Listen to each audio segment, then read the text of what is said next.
people are incredibly malleable and changeable. We're incredibly influenced by what the social norms around us are. And if you look across the range of different cultural circumstances in modern societies, it's not like we're all the same. What I'm interested in is what sets those norms, because I think we are incredibly adaptable.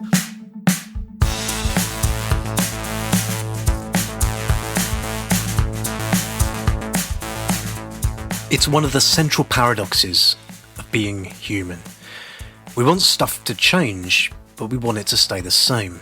Has that impulse for novelty and newness that dragged us out of the swamp in the first place contributed much to the mess we're making of the planet, as well as bringing us beauty and creativity and joy? What do we do about the fact that there's an awful lot of very powerful people very keen to sell us stuff we don't need which promises newness? And what do we do about the fact that so much of our politics feels like it's about not changing anything?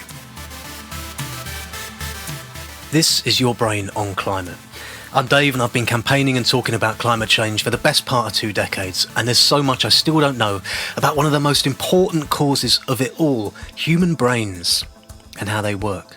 This is a podcast about psychology, what it can teach us about climate change, how we got it, and what we might do about it.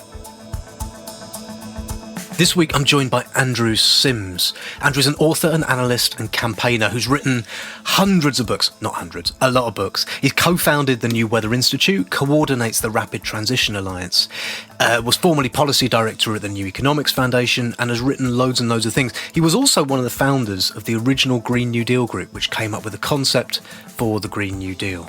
He's a political economist and an environmentalist, and he has written loads about change, both how you do it politically and how you don't do it politically, but also what it means to us as humans, how we understand it, how we understand ourselves in a world that's constantly changing, but also trying to stay the same. We had a great chat, actually round Andrew's house, in person, for the first time in heaven knows how long. We talked about our willingness or unwillingness to change, and also our surprising adaptability when we do. We talked about capitalism, Andrew's specialist subject. We talked about how it loves selling us things that are new whilst promising us also that nothing changes too much. And we talked about climate change. Is it a symptom of our ideas of what change looks like? And is doing something about it, about rethinking people's ability and desire to change and how you get them to do so. As always, if you hear this noise, it denotes wisdom, and it tells you not to worry about pausing the podcast to look up the thing you've just heard. At the end of the show, you can check out the show notes, and I've put a little link to explain some more. So here's the chat with Andrew. It's a really great chat. I hope you enjoy it. We started by talking about his relationship to change and newness and things staying the same. Does he understand it? And is it true that he wants to change the entire way the global economy works just to stop himself buying more hi-fis? Your brain on climate.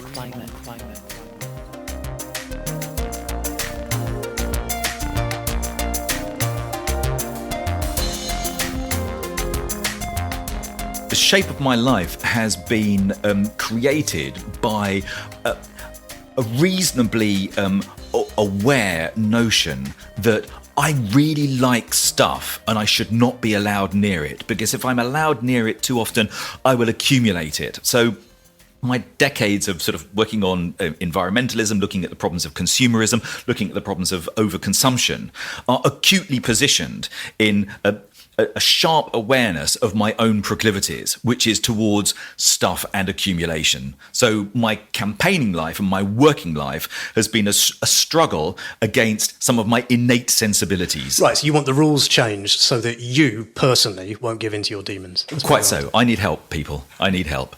But I recognise that, right? I mean, I'm the same, you know. Like, there are great periods in my life, I reckon, when all I want to do is just nothing to change and nothing bad to happen. But there is this constant kind of scratch for something else, you know. And I'm just interested in the basic human need for stuff to change and why we don't always want that. What do you think?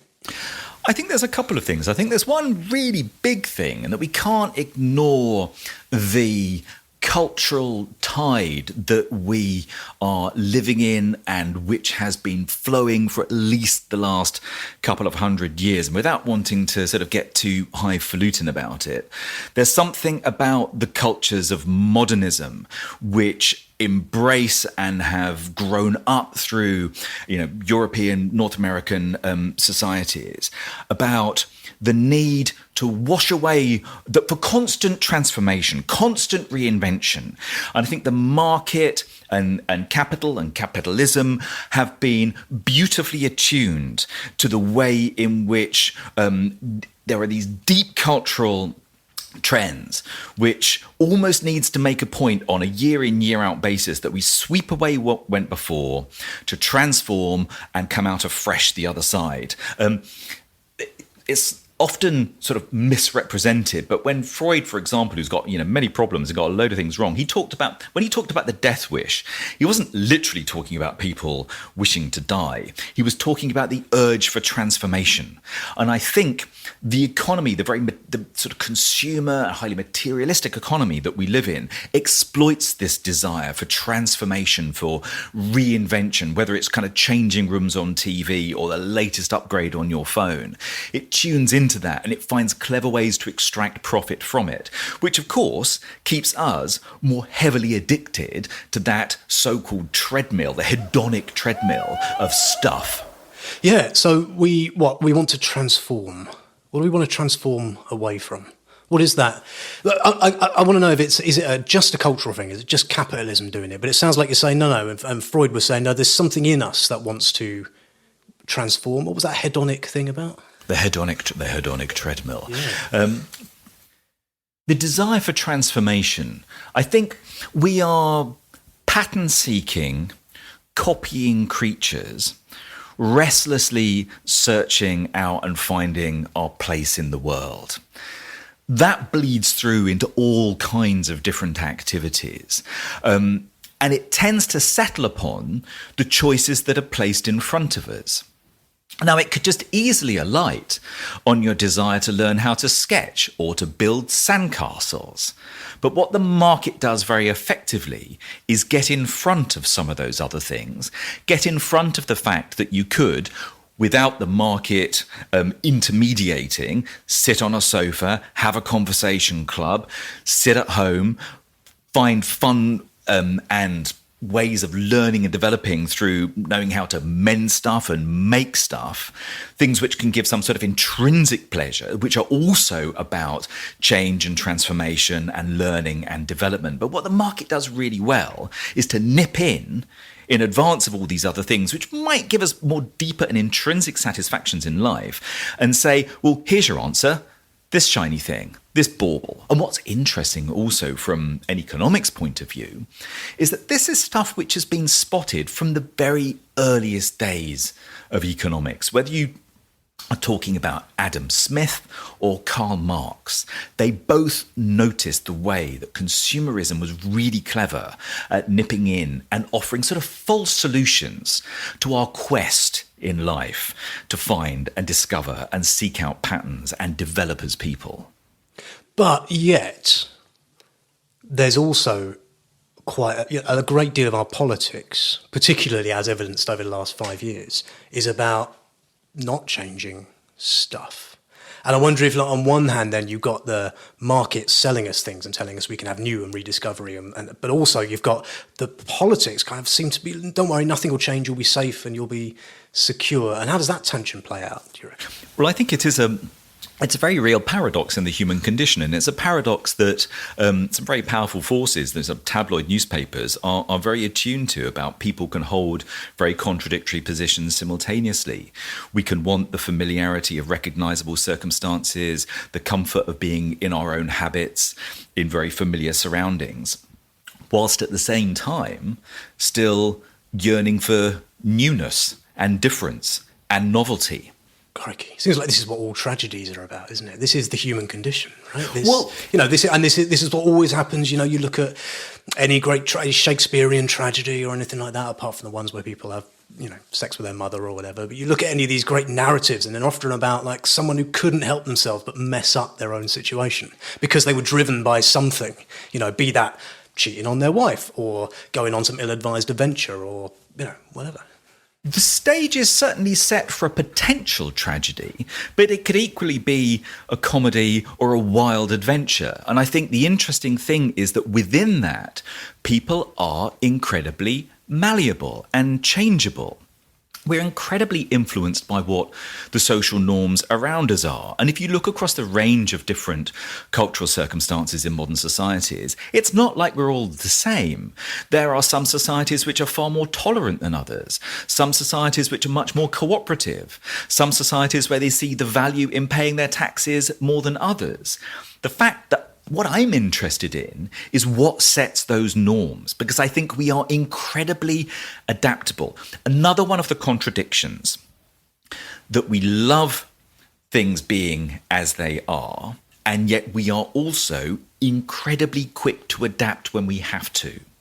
One of the hard things is getting over the bump of change. The prospect of change is almost always worse than the reality, certainly if we're trying to kind of improve circumstances. So there's a deep conservatism in us in the way that we resist change, but when it happens, we're incredibly quick to adapt to it. You can see some of that in the willingness, the sort of extended sense of responsibility that, in spite of some transgressions, has been the norm during the pandemic experience. Our willingness to change our patterns of behavior, how we travel, the wearing of face masks, looking out for the health and well-being of friends and family.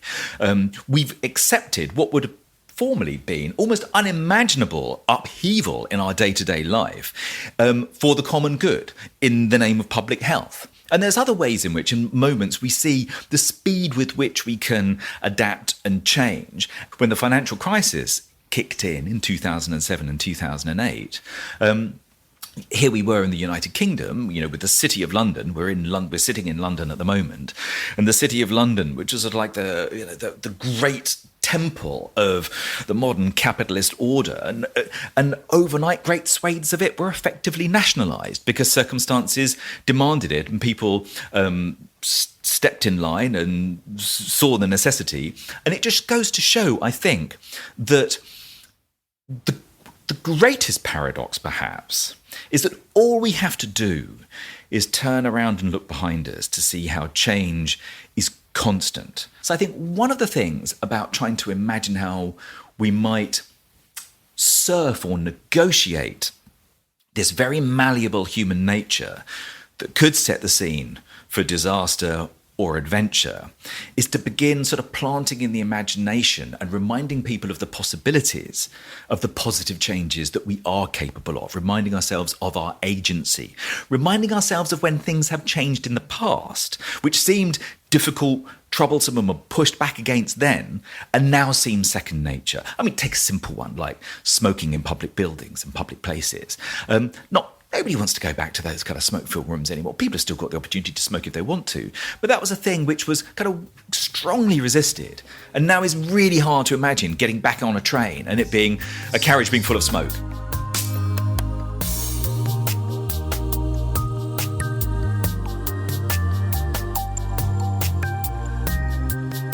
It's difficult for us to imagine things going badly wrong as well. So you're talking about, rightly, it's difficult to imagine a better future.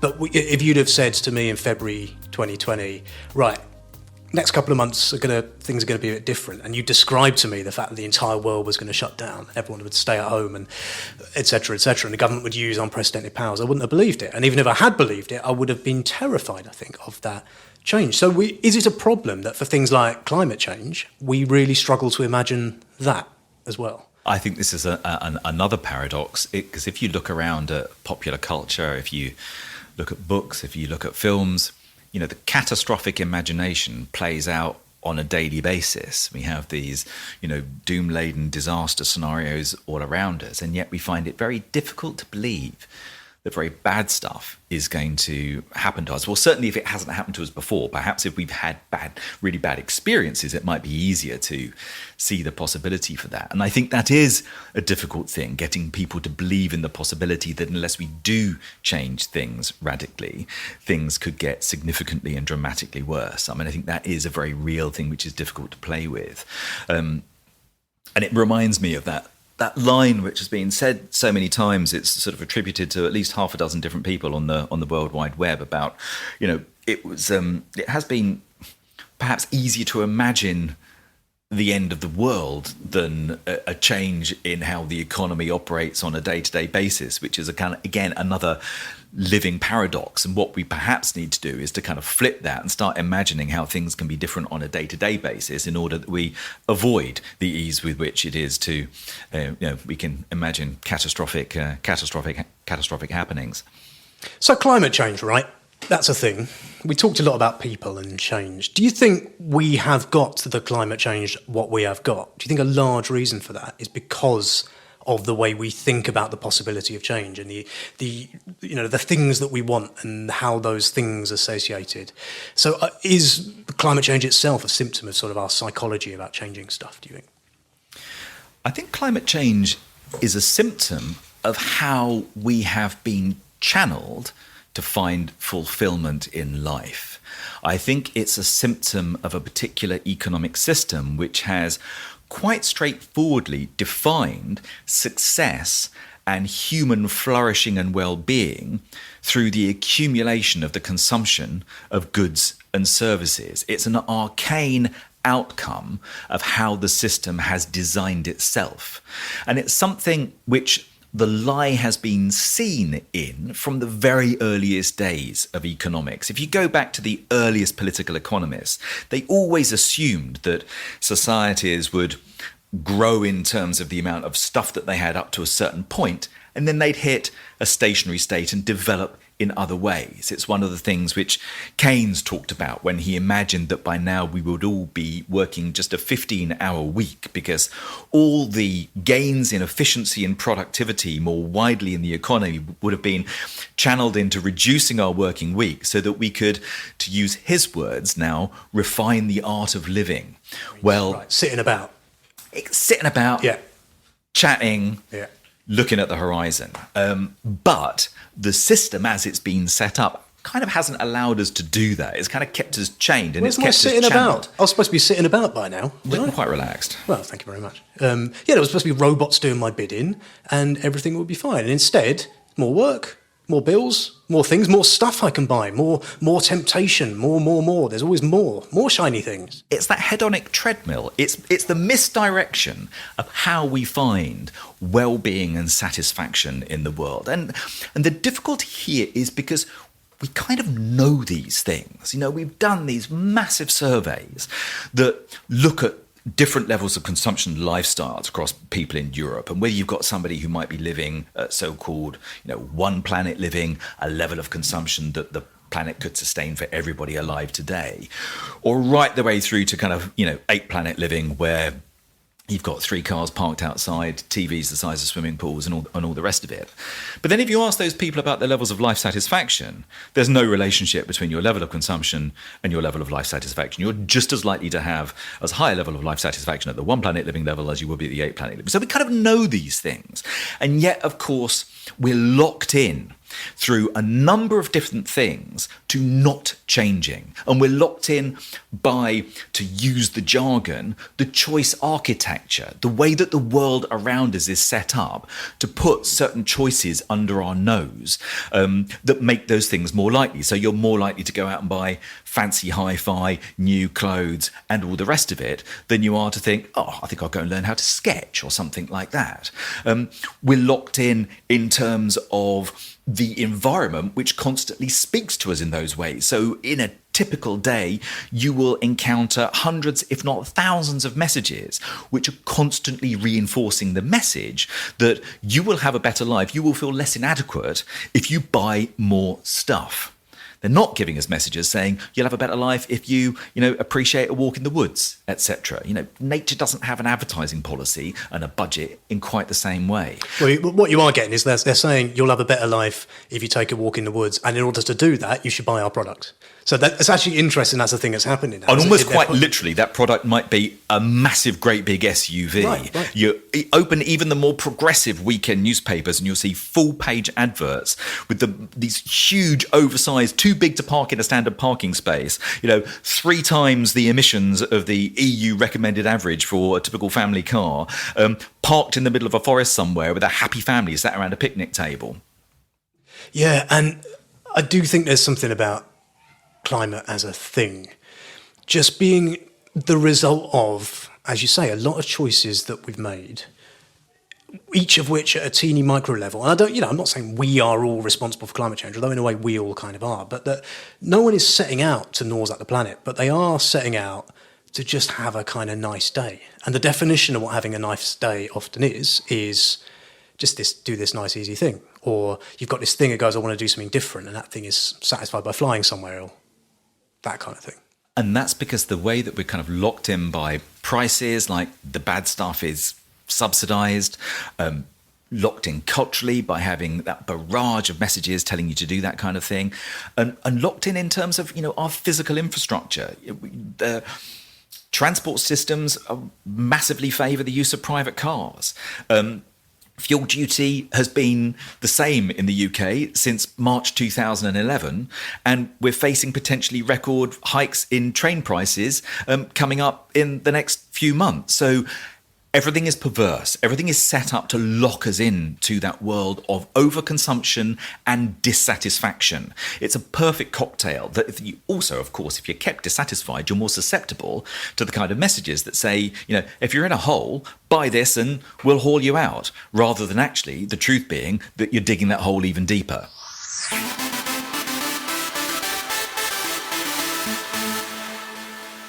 Your brain on climate.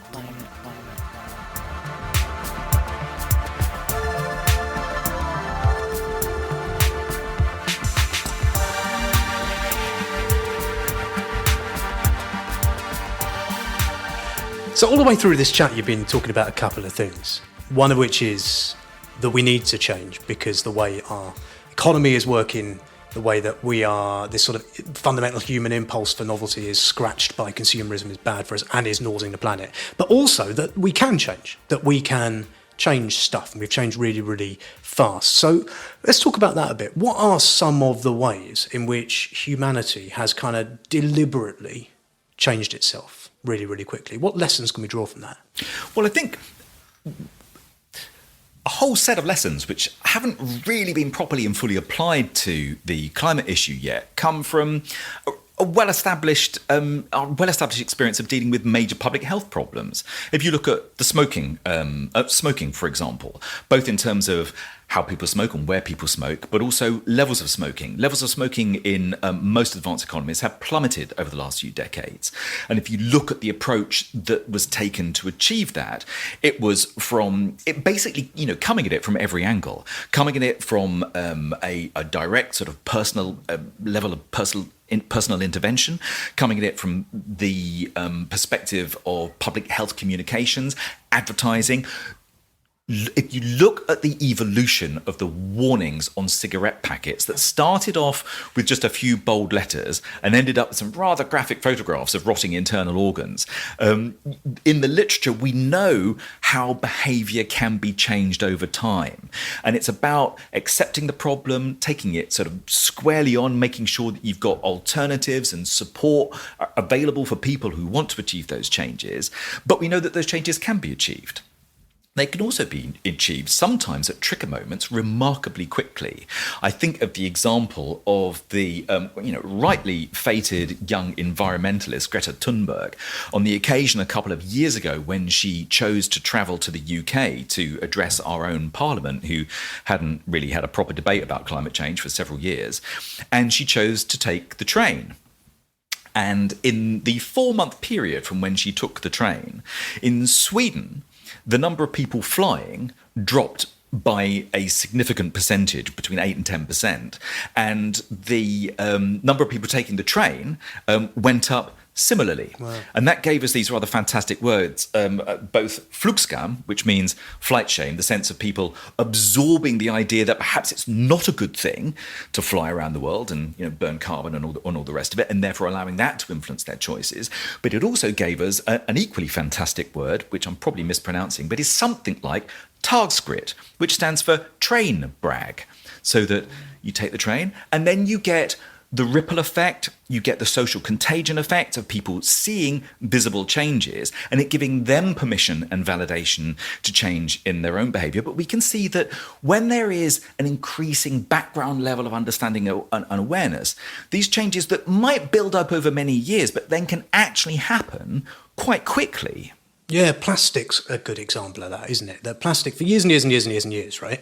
People went to the supermarket, bought this stuff, got a plastic bag, and I reckon most people just kind of thought, do I need this thing? Oh, I've got this thing. Everyone else has got this thing, so I'll have this thing. And then kind of the combination of a few things, mostly I think the David Attenborough thing about plastic in the sea, just suddenly made everyone go, no, I don't want that thing. And it got changed. And the supermarkets were made to change it from being you get this thing for free to you have to pay for this thing. And it felt like it happened overnight. It didn't happen overnight because there was like all of this stuff in our head for ages, but we didn't think we were allowed to change, right? And then we did. I think the single-use plastics example is a really, really good one. I think another one is the way that we've had a few trigger moments in the last few years around issues of everyday sexism and social norms shifting really quickly about that. Another moment, which I think was interesting because it caught the company itself by surprise, was when in the UK we have this baker called Greggs. It's on a lot of high streets. It sells a lot of cheap food. And it thought it would be a great idea to introduce a vegan sausage roll. They did it almost slightly tongue-in-cheek. It was so successful, they almost instantly ran out of them. In my home shop on the high street in South London, it took them 3 weeks to catch up and get it back in the shops because it was a roar-away success. And the vegans were laughing. Vegans, for many years in this country, the butt of many jokes. And finally, they were laughing. And multiple other retailers have copied the Greggs example, and vegan sausage rolls are everywhere now. So I think attitudes around how we relate to each other, attitudes around equality, attitudes around what we eat, attitudes around how we travel, all of these things we've demonstrated in a really recent period of time that you can see significant and substantial change when the moment is right and when the right intervention triggers that. Work is another one, right? The office. There's a thing. Like 18 months ago, I didn't want to have to go to an office every day, but I did because it's where the office was, right? And working from home was a treat.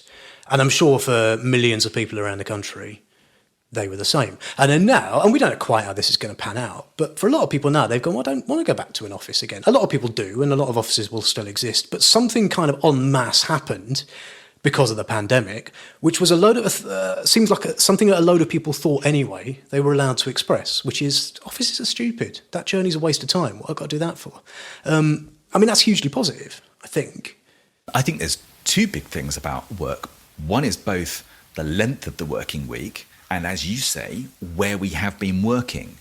And there are moments often driven by some kind of external shock that allow us to suddenly discover that we're far more flexible and adaptable than we gave ourselves credit for. I think of the shorter working week, for example, which has obviously been a very long historical process that people have worked really hard at reducing and fought for and has been resisted much along the way. But I think of in the early 1990s in the Netherlands, for example, in the face of a recession, the public sector in the Netherlands decided to put their workforce on a shorter working week. And it proved to be incredibly successful. And it then bled out into the wider economy and was incredibly successful. And nobody wanted to go back to the old ways of doing things, to the point where both in male and female workforces, it's incredibly popular and has taken root. And I think we saw some of that experimentation being repeated at the time of the financial crisis around 2007, 2008. And actually, there are no silver bullets when it comes to tackling climate change. But I think this flexibility and adaptability in terms of where we work and how long we work has a bit of a secret about breaking the treadmill that's kept us on that overconsumption pathway. Because I think the moment that you're less in hock to the consumer treadmill of buying more stuff and earning more money to buy more stuff to make you feel better that doesn't make you feel better, etc., it opens up lots of other opportunities to make the changes that can be quite profound in terms of the adaptations we need to make in the face of the climate emergency.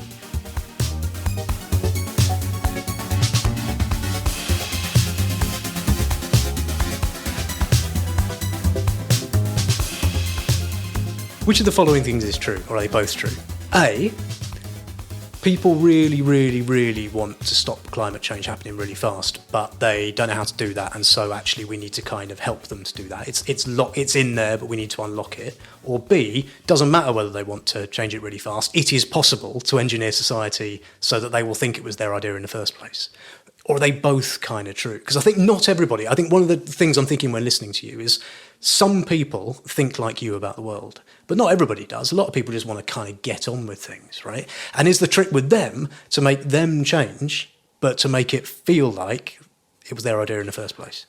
I think the key to this is latching on to the experiences people have had recently that have allowed them to realize that there are other ways of doing things, that there are other ways of living. I think back to, let's talk about the pandemic, because the pandemic has been this kind of eclipsing experience of the last 18 months or so. And no one would have, invited it in, even if, epidemiologists would say it was inevitable sooner or later. But for example, in the earliest days of lockdown, when people were no longer travelling into their offices and they were going out and experiencing either for the first time or re-experiencing local open green public space, if they were lucky enough to have access to it, when they were working from home and the pattern had shifted, people discovered experiences which they liked. They were liberated from some of the hustle and the hassle of the day-to-day office commuting existence.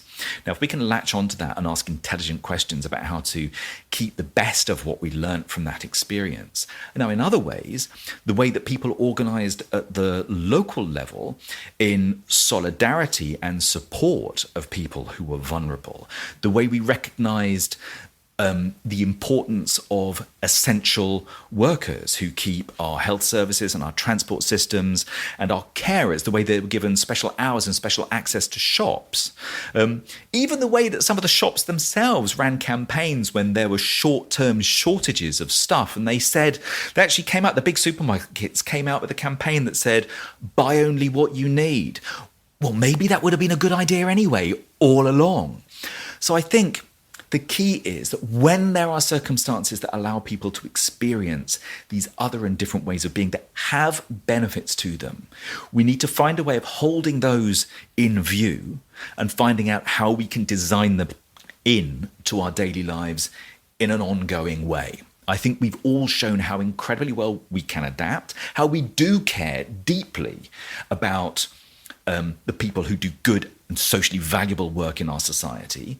And the moment, if you think about the incredible lengths that people will go to try and ensure that their children will have a good, viable and flourishing future. And when you can join the dots between the importance of action on the climate emergency with that and the fact that many of these changes that are needed are likely to deliver for us a better quality of life anyway, well, then I am reasonably optimistic. But it is about joining the dots.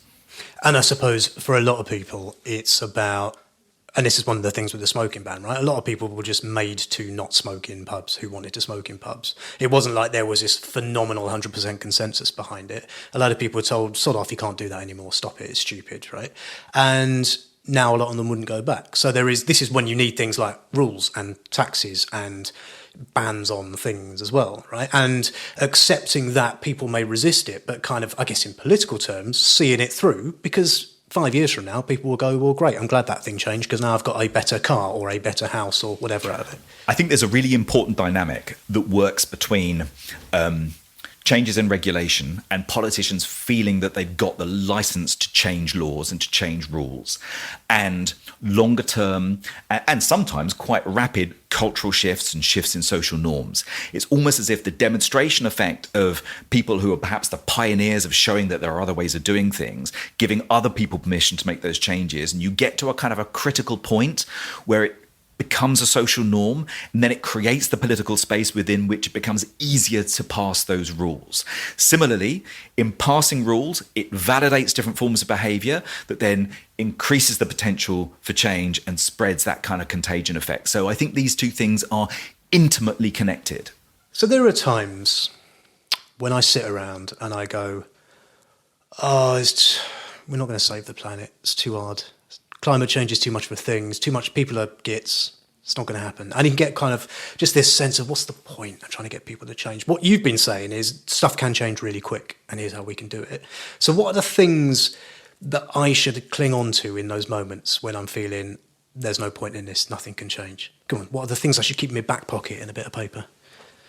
I keep a few words in my back pocket. I think of John Ruskin's words about, there is no wealth but life, and life is all we have, and the challenge is to make the most of it. I think there's something to be said for identifying those things, learning to listen out for and see the things which give real value and quality in life. And that is almost, this stuff is legion. When you get to the end of your life, and you're, asked for your life lessons, there are very few people who, in that state of momentary grace, are going to turn around and say, I wish I'd spent more time at the office, or I wish I'd gone to TK Maxx a few more times. Finish that computer game. What people will turn around and say is, perhaps I would have spent more time with the people I love and care for. There are those 5 things, aren't there? That meme that you see, the five most stated things of dying people. Which you're now going to have to remember. And I can't remember what they are. I can't remember what they are, but there's something definitely like I would have spent more time with my family. I would have spent more time reading or something like that. It's all stuff about kind of enriching things. It's stuff which is intrinsically satisfying and valuable and makes us feel more alive and more rounded and more flourishing as people. It's not about buying shit. So your point is that is in us, that is innate, and the trick is to get that out. I think the trick is learning to hear that signal and see those opportunities amid all the noise, which is trying to misdirect you into buying a load of stuff to end up in some, vulture capital fund's back pocket for no good reason whatsoever. I think that is it's what Keynes talked about, the art of living. It's finding those things which make you feel most alive.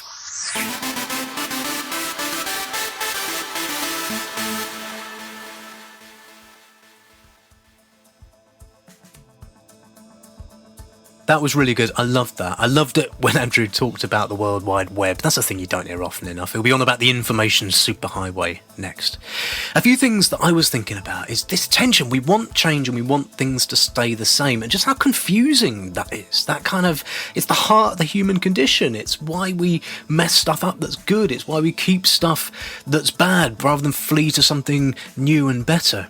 It's a confusing thing, and where we put that impulse and that tension, it's down to all sorts of stuff, and what we actually do with it, what we buy, what we move to, what we stay in. It's down to such complicated stuff in our society, that basic human psychology filtered through economics and culture and relationships and what normal is. And very little of that is maybe clear to us. But let's not pretend that human impulse isn't there. Too often, it is a horrible cliche, and I'm sorry about this, but too often, environmentalism allows itself to be portrayed as back, as not new, as not novel. And although, Andrew had a really good go at kind of reframing that about different sorts of expansion and activity, for too many people, climate change feels like it's not scratching that itch, the itch that is triggered by capitalism and advertising. And, we need to take that seriously. I'm not saying we have to make climate change, a thing that's on billboards alongside Apple phones and stuff as the next great lifestyle choice. That's not what I'm saying at all. We do need to understand that people want change, but they also want stuff to stay the same. And that's a challenge too, given that, it's not going to, because the climate is changing. Even if we stopped all emissions now, some climate change is going to happen. So we've got a couple of real narrative challenges in there, right? But let's take them head on. Let's not pretend they're not there. The other thing I really took from the chat with Andrew, and this is, people often ask me what my optimism is. And if I have a bit of optimism, it's that change, as Andrew says, can happen so fast. And we've got this weird relationship to it. Andrew talked about it a lot. We kind of fear a lot of change, but the fearing of it is worse than the actual doing of it. Look at the pandemic, like he says. Look how fast stuff can change, and how we can often think that change was our idea in the first place. And the biggest reason for optimism that I can see is, yes, okay, we've got 7.5 billion people on the planet, and trying to change all of them at once is kind of challenging. At the same time, this is an incredibly hyper-connected network world. And just think about movements that have come out of nowhere and transformed the debate. Think about how fast we can change stuff. And these things are under the surface that make people want to change, but they don't feel that they can because they don't have the social permission. Well, those things can be triggered and tapped. And for me, that is the thing to cling to. We can change stuff really quick. Responding to climate change is not going to be linear.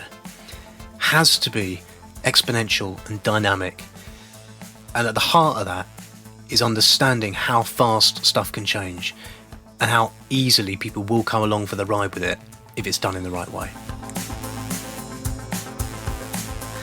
If you want to find out more about Andrew and follow him, find out what he's up to, you can go to his organisation on the internet, the Rapid Transition Alliance, which is packed full of stories, the sort of thing he talked about how we are successfully achieving change all over the place, in loads of different ways, in culture and technology and economics. Also check out, he wants me to plug, but he's right to get me to plug this, his new website, Badverts, BADVERTS.org, which is a campaign to remove those bits of information that are misdirecting us and firing off our strange little brains in all sorts of unhelpful directions. You can find him on Twitter also at AndrewSims_UK. Thanks very much for listening to this latest episode of Your Brain on Climate. Let me know what you thought on Twitter at BrainClimate. Please follow it, spread the word. You can drop me an email to hello@yourbrainonclimate.com. And please, if you do nothing else, drop me a review on your podcast medium of choice. Give it a little star rating if your podcast medium of choice allows you to do that, and a review. Type some words with your hands. I will love you forever. It will be so useful. Please do that. It helps spread the word. Right, that's it from me for this week. I will be back next week. Until then, look after yourself. Don't change anything you don't want to change. But don't keep something the same that really does need to be changed. How about that? Okay, bye.